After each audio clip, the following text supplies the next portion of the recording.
আরেক দিনের কথা পড়ি গেল মনে।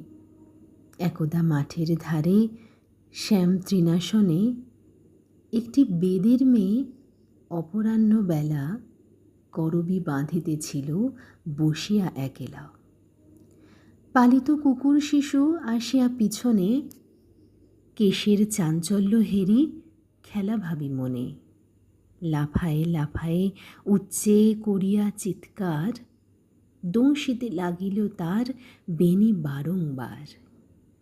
বালিকা ভূতশীল তারে গ্রীবাটি নাড়িয়া খেলার উৎসাহ তার উঠিল বাড়িয়া।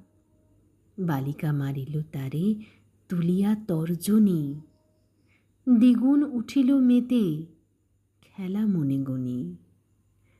তখন হাসিয়া উঠি লয়ে বক্ষ পরে বালিকা ব্যথিল তারে আদরে আদরে।